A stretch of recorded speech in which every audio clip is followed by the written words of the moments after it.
अच्छा खान साहब ये बताइए क्या बहू के ऊपर फ़र्ज़ है कि वो अपनी सास की खिदमत करे? क्योंकि ये सवाल का जवाब लेना बहुत ज़रूरी है आपसे, क्योंकि आजकल हम जिस मुआशरे में रह रहे हैं उसमें ना इस वजह से बहुत सारी प्रॉब्लम्स हो रही है। बहुत सारे घर टूट रहे हैं, तो मैं चाहती हूँ कि आप इस पे भी थोड़ा-सा अपना एक सही बात बताइए, सही राह दिखाइए लोगों को। जी, बिल्कुल। और देखिए कि वैसे हक तो किसी का किसी पे कुछ नहीं है। और मैं ख़ास करके शौहरों से यही बोलना चाहूँगा कि आप लोग अपनी बीवियों से अपने माँ-बाप की उतनी ही खिदमत करवाओ सिर्फ़ जितनी आप लोग उसके माँ-बाप की खिदमत करते हो। देखिए, इस्लाम में कैसा है ना कि सास-बहू का और देवर-भाभी का, ससुर का, ये सब चीज़ों का कोई कॉन्सेप्ट ही नहीं है। और कुरान शरीफ में भी कहीं पे भी ये चीज़ मेंशन नहीं है कि या सास-ससुर की खिदमत करना है या सास-ससुर का कोई रिश्ते का कहीं कुछ मेंशन नहीं है। हाँ, लेकिन माँ-बाप के लिए बार-बार बोला गया है कि उनसे सिला-रहमी करो, उनसे सिला-रहमी करो। माँ-बाप का हर जगह पर आया है, सास-बहू का कहीं नहीं आया है। तो मैं इस चीज़ पे अपने ख़ास करके अपने सोसाइटी के जो मेल है, उनसे मैं यही गुज़ारिश करना चाहूँगा कि इन सब चक्करों में आकर अपनी बीवियों के साथ अपना एक रिलेशन आप लोग ख़राब मत करो। ये सास-ससुर और ये सब कि आज आपकी अम्मा ने ये बोल दिया, आपकी बहन ने ये बोल दिया, आपके अब्बा ने ये बोल दिया, इन सब चीज़ों की वज़ह से ना देखो घर में ना सिर्फ़ बहुत प्रॉब्लम्स ही आपको क्रिएट होगी अगर आप उस सिस्टम में रहना चाहोगे जॉइंट फैमिली के तो।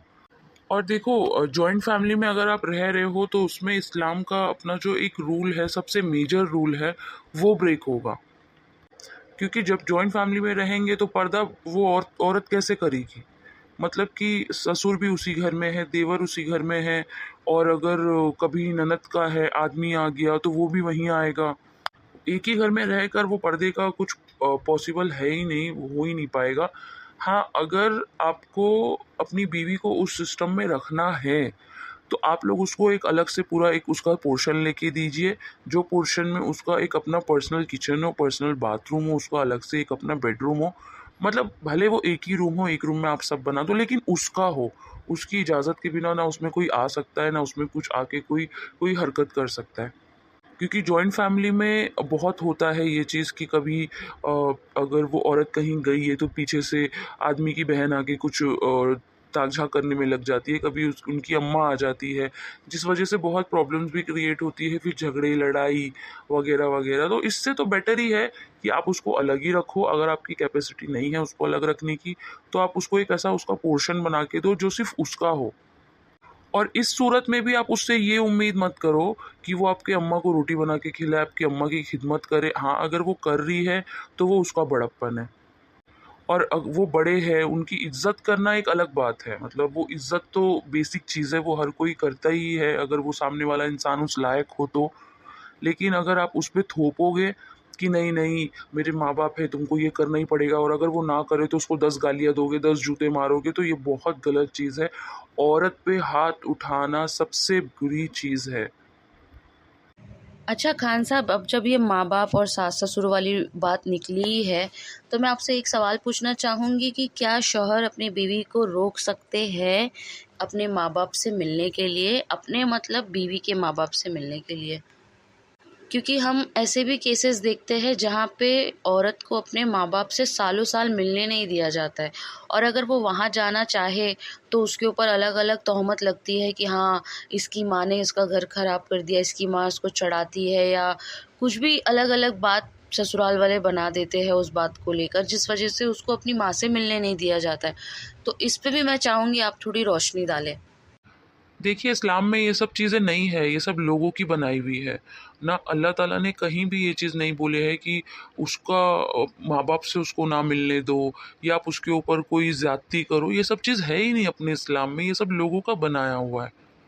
अल्लाह ताला कुरान में बार-बार बोल रहा है कि माँ-बाप से सिला-रहमी करो, कहीं भी सास-ससुर का नहीं है और आप लोग वो चीज़ करवा रहे हो उससे, लेकिन उसके माँ-बाप का हर चीज़ उसके ऊपर फ़र्ज़ है, भले उसकी शादी हो चुकी है, लेकिन स्टिल उसके माँ-बाप उसके ऊपर एक ज़िम्मेदारी है उसकी, उनकी देखभाल करना भी वो कर सकती है वो लड़की, शादी के बाद भी। और मुझे ये समझ नहीं आता कि मतलब ये जो शौहर होते हैं इनको किस तरीके का शौक होता है। उसको अपने घरवालों से नहीं मिलने देंगे और खुद अड़ के बैठे होते हैं अपनी अम्मा की गोद में। तुम्हारे माँ बाप है तो उसके भी माँ बाप है, तुम अपने माँ बाप को नहीं छोड़ सकते हो और तुम उससे उम्मीद कर रहे हो कि वो पूरी तरह से छोड़कर आ जाए, और भी तुम जैसों के पास कि जो तुम उसके साथ इंसाफ भी नहीं करते हो। ये ना आजकल के नहीं, ये तो काफ़ी टाइम से चला आ रहा है, लेकिन ये मर्दों को ना एक अलग ही शौक है कि औरतों का खुदा बनना चाहते हैं। भाई खुदा एक ही है, तुमको अल्लाह ताला ने शौहर बनाया है, तो आपका भी कुछ हक है। जिस हिसाब से उसी हिसाब से आपकी बीवियों का भी आप पे हक है, और उसको भी उसके भी कुछ हक है, आपको उसको भी उसके हक देना है। अच्छा, शादी उस चीज़ का नाम नहीं है कि आप अपने आप को एकदम मुसल्लत कर दो औरत के ऊपर। अल्लाह ताला ने बहुत ही खूबसूरत तरीके से शादी जैसा एक रिश्ता बनाया है।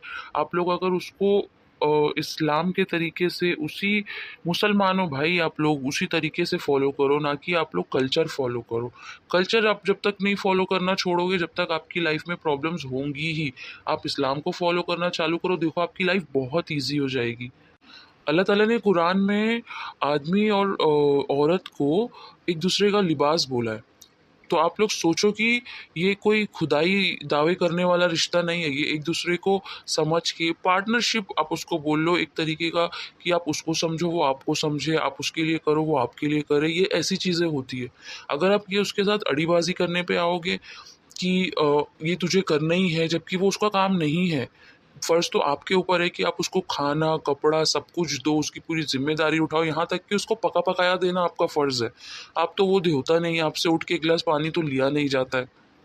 ऊपर से अपनी अम्मा को अलग उसके सर पे थोप के बैठे हो आप लोग। तो ये सब बहुत गलत बात है, ये इस्लाम में है ही नहीं कहीं भी कॉन्सेप्ट। अच्छा होगा कि आप लोग अपने आप को इस्लाम के तरीके से चलाओ और ज़िंदगी आसान करो।